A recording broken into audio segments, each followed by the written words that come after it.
प्रधानमंत्री जी परीक्षा पर चर्चा कराते हैं, कभी परीक्षा लीक पर भी चर्चा कर लें, क्योंकि पहली बार नहीं पेपर लीक हुआ है। 19 से 24 के बीच में 65 से ज्यादा परीक्षाएं लीक हुई हैं। बिहार में भी एडीओ का लीक हो गया था, यूपी में 8 पेपर लीक, बिहार में 6 पेपर लीक, एमपी में 4 पेपर लीक, महाराष्ट्र में 7 पेपर लीक, गुजरात में 4 पेपर लीक। पेपर लीक पर पेपर लीक हो रहा है, लेकिन किसी को इसकी कोई परवाह नहीं है। इसीलिए पूछ रही हूं कि प्रधानमंत्री जी कहां है। और तो और प्रदीप जोशी जी एनटीए के चेयरपर्सन रहे। पिछली बार जब पेपर लीक हुआ नीट का 2024 वाला, उस समय भी चेयरपर्सन वही थे। क्यों नहीं हटाया गया भाई? पदोन्नति पर पदोन्नति। एमपीपीसीएस के अध्यक्ष रहे, यूपीएससी के अध्यक्ष रहे, अब एनटीए के भी अध्यक्ष हैं, और 24 में भी जब पेपर लीक हुआ तब भी वही अध्यक्ष है, और अभी भी वही अध्यक्ष है। क्यों नहीं हटाया जा रहा है? कौन है बड़ी मछलियां? आखिर इसका सबका ताल्लुक बिहार से कैसे निकल करके आता है? जो लोग इन्वॉल्व होते हैं, जो 2024 वाला पेपर लीक हुआ था उस समय में जो पकड़े गए, वो सारे से सारे लोगों का नेता। ओके प्रियंका भारती जी, टीना जी, फोटो है, टीना जी, कैसे आता है इन लोगों का? ओके प्रियंका जी, इसका सॉल्यूशन क्या है? ये होता आ रहा है, सरकार कह रही है कि हमारा रिस्पांस टाइम बेहतर हुआ है। रुक, तेरे को बताते थे। अब गर्दा उड़ेगा भैया। सोल्यूशन तो तब होता है जब कोई अकाउंटेबिलिटी लेता। आपके तो पूरे शो पर कोई भाजपा वाला नजर नहीं आ रहा, भाजपा प्रवक्ता। जिस समय आप अपने शो पूछता है भारत में पेपर लीक पर सवाल पूछ रहे हैं, प्रधानमंत्री जी असम में शपथ ग्रहण समारोह में मतलब मौज मस्ती चल रही है वहां पर। सवाल ये है कि क्या पहली बार हुआ है जिस देश में चुनाव में ईवीएम लीक हो जाता है, चुनाव भी लीक से हो जाता है, उन्हें पेपर लीक की किसी को पड़ी होगी? आपको ये लगता है? प्रधानमंत्री जी 18-18 घंटे काम करते हैं, का ढिंडोरा पीटने वाले लोगों को 18-18 घंटे पढ़ाई करने वाले स्टूडेंट्स का दर्द नहीं दिखाई देता है। सवाल ये भी है कि प्रधानमंत्री जी मतलब ऐसे मुद्दों पर क्यों गायब रहते हैं? मैं तो धर्मेंद्र प्रधान जी की बात भी नहीं करूंगी, क्योंकि उनका तो कुछ चलता ही नहीं है। भाजपा के लोग तो खुद उनको यूजीसी के दौरान हमने देखा कि जाति सूचक गालियां उनको दे रहे थे। लेकिन प्रधानमंत्री जी जब रेलवे को हरी झंडी दिखाने से लेकर के कॉलेज कैंटीन का फीता काटने तक मौजूद रहते हैं, तो आज कहां गायब है वो? आज बच्चों को क्यों नहीं जवाब दे रहे हैं? पर मुझे ये भी लगता है कि अगर ये जो 22 लाख बच्चे जिनके भविष्य के साथ कॉम्प्रोमाइज हो गया, अगर ये बच्चे सड़कों पर प्रदर्शन करने उतरेंगे तो हो सकता है इनका भी एसआईआर हो जाए, इनकी नागरिकता ही छीन ली जाए, क्योंकि इनके पास एक अल्टीमेट औजार पहुंच चुका है। ये भगवान क्या जुल्म है। वैसे तो पेपर लीक जो है वो किसी भी पार्टी में हो, किसी भी सरकार में हो, वो निंदनीय है, क्योंकि बच्चों की मेहनत, जितने साल वो मेहनत करते हैं, उनके पेरेंट्स के रिसोर्सेज, उनके पैसे, समय, एनर्जी और एक डीमोटिवेशन जो यूथ में आ रहा है, वो निंदनीय है। मैं बार बार कह रही हूँ, जबकि आपको पता है कि मैं भाजपा के पक्ष में बोलती हूँ हमेशा, लेकिन जहाँ पर नहीं बोलना होता वहाँ नहीं भी बोलती हूँ। लेकिन जो लोग सवाल कर रहे हैं ना, वो बहुत सिलेक्टिव सवाल हैं। मोहतरमा जो मेरे से पहले थी, उन्होंने कहा पेपर लीक हुआ, उन्होंने स्टेट्स के नाम गिनाए, और मैंने स्टेट्स के नाम बहुत अच्छे से सुने, अच्छे से मैंने स्टेट के नाम सुने। ना उन्होंने सपा बोला, ना उन्होंने लालू का समय बोला जब पर्ची खर्ची चलता था, जब जमीन घोटाला हुआ था, ना उन्होंने राजस्थान का नाम लिया जहाँ पेपर लीक हुआ है। लेकिन एक सेकंड, और मैं बता दूं आपको, अगर 17 में हो गया होता ढंग से जांच, अगर वो क्रिमिनल्स ला करके चौराहे पे फांसी दे दिया होता आपने, तो किसी की हिम्मत नहीं होती। 17 में अब आपने नहीं दिया, 21 में नहीं दिया, 24 में नहीं दिया, और 26 में, अब 26 आ गया। बहुत सारे लोग जेल में हैं, इसमें ऐसा नहीं कि सजा नहीं हुई है। लेकिन मैं तो ये सोच रहा हूं कि जो बच्चे होंगे इनके पर क्या गुजर रही होगा। कोई अगर सुसाइड कर गया, कोई भगवान ना करे, ऐसा तो उसका जिम्मेवार कौन होगा? ये किस तरह की बातें कर रहे हैं अवधेश जी? सुसाइड कर लेगा? कम से कम कुछ बोलने से पहले सोच तो लिया। नहीं बोला मैंने, वो ये उनका कहने का मतलब है कोई पैनिक ना करे, कोई ऐसा नहीं, कभी तो नहीं, तो इसमें भगवान ना करे, मतलब क्या कोई ऐसा सोचेगा भी नहीं। दूसरी बात कि मैं यही कहूंगी ऐश्वर्या जी, आपके शो पर मैं बैठी हूँ, आप लिखवा के ले लीजिए, प्रदीप जोशी जी का कोई बाल भी बांका नहीं करेगा, वो उनको नहीं हटाया जाएगा, क्योंकि संघ का पूरा उनके माथे पर हाथ है। पिछले बार भी नहीं हटाया गया, 2024 में जब नीट का पेपर लीक हुआ, अब भी नहीं हटाया जाएगा। पर प्रधानमंत्री जी ने परसों एक अपील करी थी, वो कह रहे थे कि तेल बचाओ देशवासियों को। अब बताइए ना, 552 सेंटर पर जब दूसरी बार फिर से परीक्षा देने विद्यार्थी जाएंगे तो कितना तेल बचेगा? प्रधानमंत्री जी को इसका जवाब देना चाहिए। और रही बात सिंडिकेट की, तो एईडीओ का पेपर अभी लीक हुआ था बिहार में। कहां से सिंडिकेट चल रहा था जब 25 लाख, 30 लाख, 35 लाख हर सीट का बोली लग रहा था? तो सारे मिलके हमको पागल बना रहे। देखा आपने लापरवाही का नतीजा है। अब तक तो हम लोग वोट चोरी सुनते थे, अब परीक्षा चोरी भी होने लगी। बच्चों का भविष्य चोरी भी होने लगा, विश्वास चोरी भी होने लगा। अब इसके मतलब पूरी चोरों की बारात है क्या देश में? मैंने कोई टीना जी प्लीज रिलैक्स, जब आप बोल रही थी कोई नहीं बोल रहा था। ये बनाया गया था तो इसका नेशनल टेरेबल एजेंसी का नाम रख दिया जाए। मुझे लगता है नेशनल टेरेबल एजेंसी रख देंगे तो ज्यादा अच्छा होगा।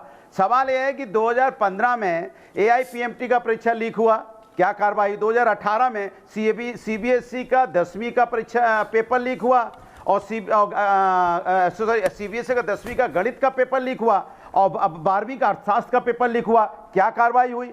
2024 में CSIR नेट का लीक हुआ, क्या कार्रवाई हुई? इसके अलावा लगातार मैंने गिनाया था, बिहार में BPSC का यहाँ पे जो 6 का PT का लीक हुआ था, क्या कार्रवाई 2022 में? 2023 में सिपाही भर्ती लीक हुआ, क्या कार्रवाई हुई? शिक्षक भर्ती लीक हुआ 2024 में, क्या कार्रवाई हुई? मध्य प्रदेश में पटवारी भर्ती लीक हुई 2023 में, क्या कार्रवाई हुई? MP सेट बोलते हैं 2025 में लीक हुआ, क्या कार्रवाई हुई? अरे बाप रे, ये तो धोती खोल रहा है। लगातार उत्तर प्रदेश में कांस्टेबल भर्ती 2024 में क्या कार्रवाई हुई? यूपी टेट का यहाँ पर्चा लीक हुआ, क्या कार्रवाई हुई? सवाल ये उठता है कि लगातार पेपर जो लीक माफिया हैं लगातार यहाँ हावी है और कार्रवाई होती नहीं है। कार्रवाई के नाम पे बस हम आप बहस कर लेंगे, बीजेपी गायब हो जाएगी। जो राष्ट्र का मुद्दा है, देश का भविष्य का मुद्दा है, जो छात्र हैं देश का भविष्य हैं, उनका भविष्य कैसे बनेगा, हिंदुस्तान का भविष्य, लेकिन बीजेपी नाराज है, बीजेपी गायब है, जवाबदेही है ही नहीं, जवाबदेही के लिए गायब हो जाती है। तो ऐसे देश के अंदर में जहां बीजेपी जवाबदेही नहीं देना चाहती, जवाबदेही से भागती है, विपक्ष क्या करेगा ये बता दीजिए आप। विपक्ष तो अपनी आवाज उठा रहा है ना, लेकिन उसके बावजूद ही बताएं, एक चीज और बता दें, AIPMT का मेडिकल का हरियाणा का पर्चा लीक हुआ था, कौन है उसका जिम्मेदार, जरा बता दीजिए मुझे। हमको नहीं पता। कांग्रेस शासन में राजस्थान और यूपीए में जो हुआ था वो पुरानी यूपी सरकार का उदाहरण भी है। पेपर लीक की फैक्ट्री था ये। राजस्थान में कांग्रेस के पिछले 5 साल के शासन में 17 पेपर लीक हुए हैं। तो आप ये कह रहे हैं कि उनके समय में 25 खून हुए तो अभी 1 खून हो सकता है? ऐश्वर्या नहीं, तो आप ये कह रही है कि तब 25 हुए तो अभी 1 हो सकता है? ऐश्वर्या नहीं तो फिर नहीं डॉक्टर साहब, व्हाट इज दिस? नहीं, बिल्कुल what kind of an explanation is this? What kind of defence is this doctor साहब? No, I don't agree. एक सेकंड प्लीज, एक सेकंड, मैं बता रही हूँ। पेपर लीक में कोई कानून नहीं था, कांग्रेस ने कभी नहीं बनाया। आज पेपर लीक पे एंटी पेपर लीक कानून है 2024 तो चोरी तो फिर भी हो रही है, मोदी सरकार में बनाए। अरे मैम, कानून कागज पे बनाया, पेपर तो लीक फिर भी हो रहा है। एंटी पेपर लीक अधिनियम है, एंटी पेपर लीक अधिनियम बना है। अगर ये अधिनियम बना है तो उसमें सजा होगी। लेकिन आप ये बताइए, लालू यादव ने जो जमीनें अपने नाम लिखवाई थी, अभी आप डाइग्रेस मत कीजिए। नहीं, देखिए, लालू यादव करप्ट है, चारा घोटाला से लेके दुनिया भर के घोटाले, बेल पे बाहर हैं, इसका इलेक्शन नहीं लड़ सकते, वो देश को पता है। टीना जी प्लीज देखिए, नहीं काम था पेपर लीक ना होना, अधिनियम का अल्टीमेट टारगेट था पेपर लीक ना होना।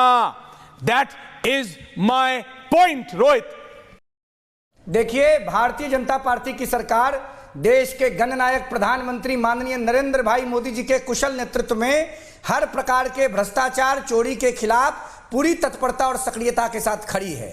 मुझे बहुत दुख हो रहा है कि आज इस राष्ट्रीय बड़े चैनल के डिबेट पर विश्व के प्रथम लोकतंत्र, जिसकी बुद्धि की शुद्धि की चर्चा अमेरिका, इंग्लैंड, जापान तक होती है, बिहार, उसको पुनः कलंकित करने का षड्यंत्र विपक्ष के राजनीतिक दलों के द्वारा किया जा रहा है कि बिहार की भूमिका इस लीक में है। ये पूरा घटनाक्रम में मैं आपसे आग्रह पूर्वक बोल रहा हूं, इस बात को फोरकास्ट कीजिए। और मैं हाथ जोड़ के देश के यशस्वी प्रधानमंत्री माननीय मोदी जी से अपील करता हूं कि राष्ट्रीय जनता दल, समाजवादी पार्टी जैसे दलों के समर्थकों का हाथ इस नीट के पेपर लीक और प्रश्न पत्र के लीक में है। इस करके क्या सीबीआई होगा? की जांच होनी चाहिए, दूध का दूध और पानी का पानी हो जाएगा। रोहित, ना सपा की सरकार है, ना कांग्रेस की, ना आरजेडी की। दूध का दूध, पानी नाम लेने से कुछ नहीं होता है किसी का। बात सुनो मेरी बात, नाम लेने से कुछ नहीं होता है कि उसके नेता का हाथ है, उसके आदमी का हाथ है, सरकार तुम्हारी है। Good question.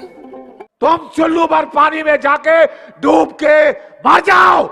क्या देखिए, क्या बीजेपी के लिए एजुकेशन प्रायोरिटी है? अरविंद केजरीवाल के नेतृत्व में दिल्ली में चले शासन में पहली बार सरकारी स्कूल स्टैंडर्ड का हो गया कि यूएन के जनरल सेक्रेटरी भी आकर के देखे, यूएस प्रेसिडेंट की वाइफ भी आकर के देखी। और पहली बार देखो क्या हुआ, पंजाब में शिक्षा इतनी ऊपर हो गई कि केरला को पीछे छोड़ दिया। तीसरी बात आप देखें, इन्होंने बनाया जी, कानून बना दिया। कानून में क्या है भाई? 22 लाख बच्चों के जीवन को खराब करने के लिए पनिशमेंट क्या मालूम है आपको? 3 साल की सजा, 10 लाख का जुर्माना, और अगर बड़े स्केल पे हो रहा हो तो 10 साल। अरे भाई, जब तक फांसी की सजा नहीं होगी, 22 लाख लोगों के, 22 लाख बच्चों के जिंदगी को तबाह करने के लिए सजा कितनी? 3 साल, 10 साल। इसको समझने में देर लगेगी। इसका इंप्लीमेंटेशन क्या हो रहा है? अगर आप देख लें जिस पैटर्न से हो रहा है, ये जेंजी की जो मुसीबत है, जो बढ़ती जा रही है, जब तक वो जगेगा नहीं, तब तक ये कान में तेल डाल के सोने वाली भाजपा सरकार, 22 राज्यों में सरकार है इनकी। शिक्षा प्रायोरिटी है? कभी आपने सुना इनके भाषणों में कि मैं शिक्षा में ये कर दूंगा? एक बात और देख रहा हूं, पेपर लीक के माध्यम से एक और तरह से बच रहे हैं ये। ना पेपर हो, ना बच्चे पास हो, ना नौकरी मांगेंगे। 2 करोड़ हर साल नौकरी देने का वादा किया था। ये 2 करोड़ हर साल नौकरी देने से ऐसे बच रहे हैं कि ना पेपर लीक होता रहे, बच्चे पागल होते रहे, पेरेंट्स घर बार बेचते रहे। बंद करो, हाथ जोड़ के मैं मोदी साहब से गुजारिश करता हूँ। माँ बाप घर बेच देते हैं, जमीन बेच देते हैं, क्या क्या नहीं करते हैं कोचिंग जाने के लिए, अपने बच्चों को भेजने के लिए। मैं मानता हूं। और ऐसे व्यवस्था के अंदर पेपर अगर लीक हो जाए तो क्या होगा? मिडिल क्लास परेशान है, हैरान है। मैं आपको सोल्यूशन दे रही हूँ, ठीक है? आपने सोल्यूशन मांगा, मैं आपको सोल्यूशन देती हूँ। सबसे पहले ये फिजिकल पेपर मूवमेंट जो होता है उसको बंद करना पड़ेगा। हम आज भी अल्ट्रा सेंसिटिव पेपर है वो रोड से ट्रांसपोर्ट करते हैं जैसे हम 1990 में रह रहे हो। एनक्रिप्टेड डिजिटल डिलीवरी सिस्टम्स होनी चाहिए, टाइम्ड एक्सेस होना चाहिए जो सिर्फ सेंटर पे अनलॉक होता हो। एआई टूल्स, हम एआई कंट्री बन रहे हैं, एआई नेशन बन रहे हैं, उस टूल का यूज होना चाहिए। सबसे जरूरी ब्लॉकचेन टेक्नोलॉजी होती है, उसका एजुकेशन सिस्टम में इंट्रोडक्शन होना चाहिए। देखिए, मैं सिंपल लैंग्वेज में आपको समझाती हूँ। ब्लॉकचेन एक ऐसी टेक्नोलॉजी है जो टेम्पर प्रूफ रिकॉर्ड क्रिएट करती है। कौन पेपर एक्सेस कर रहा है, किस टाइम कर रहा है, ये परमानेंट रिकॉर्ड हो जाता है। उसके बाद पेपर लीक अगर होता है तो वो बहुत कम मात्रा में हो जाएगा। कोई सेंस है इस बात की? नहीं। देखिए ऐश्वर्या जी, मैं साफ साफ कहता सिंगल लाइन आंसर। बड़ा सीरियस मामला है, बहुत सीरियस, और मैं सीरियसनेस बिल्कुल नहीं देख पा रहा।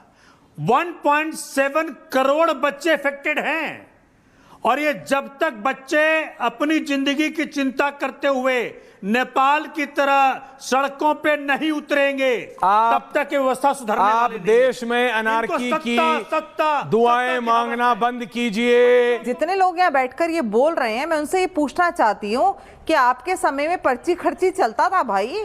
अनुराग भदौरिया, पर्ची खर्ची क्या था बताइए?